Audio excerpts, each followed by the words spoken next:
Eva Kor of Terre Haute often travels around the world to share her message of forgiveness. She recently went to Israel on a journey for peace, asking fellow Holocaust survivors to forgive the Nazis. But Eva is also asking to be forgiven for something she's felt guilty about since Auschwitz. Nobody can forgive for another person. Each person has to take that step on their own.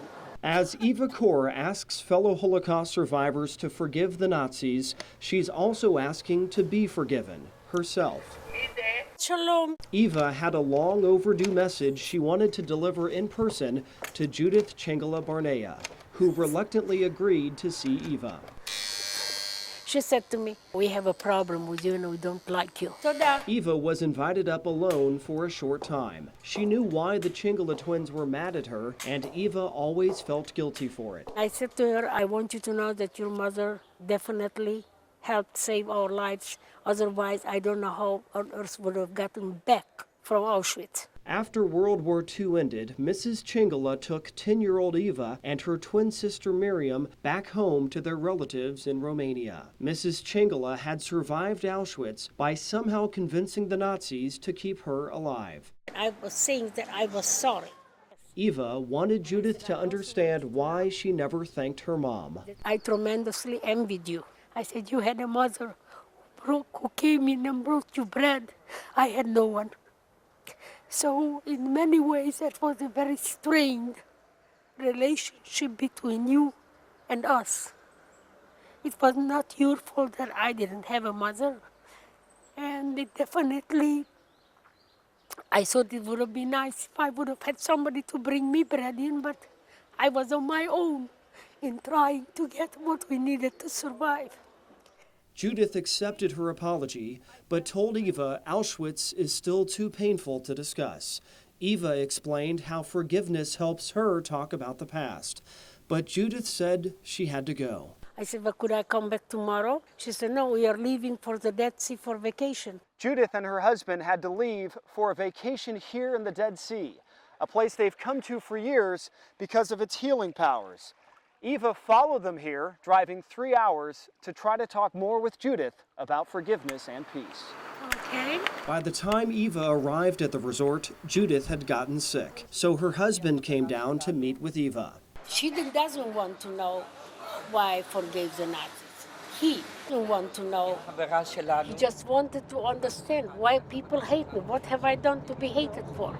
So at least somebody was willing to really listen. Judith's husband isn't a Holocaust survivor, so Eva showed him the book she wrote about Auschwitz.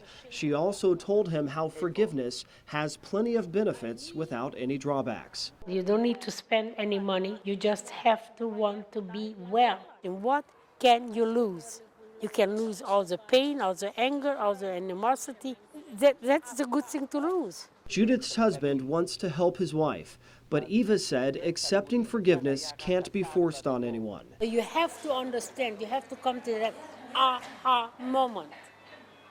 Oh, I cannot change what happened, but I can change the way I feel about it. During their conversation, Eva's old friend Erica Schneider happened to be there. You remember me? Yes. I do remember you together with Miriam. They hadn't seen each other in more than half a century, Cut your hair. and Eva updated her on finding forgiveness. I do understand you, but I couldn't do it. Erica had relatives in the Holocaust, and so did other guests at the resort, who came over to argue with Eva about forgiveness.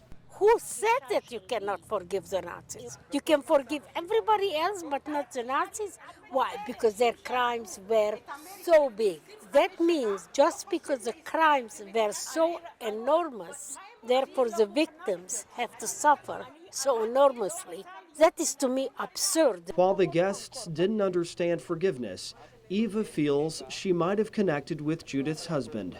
If he understands it, he will be able to explain it to her and to the other twins. Eva left the Dead Sea, the lowest point on earth, not knowing if any other Auschwitz survivor will ever embrace forgiveness. But she knows they're at least looking for healing just by coming here to the Dead Sea, a place that attracts visitors for its therapeutic benefits. I find it very, very ironic that they dedicate that much time, money, effort to heal their bodies, but do nothing about healing their souls. Before Eva left Israel, one of her fellow Auschwitz twins was finally willing to listen to her message. We'll show you why in our conclusion of Journey for Peace tomorrow night.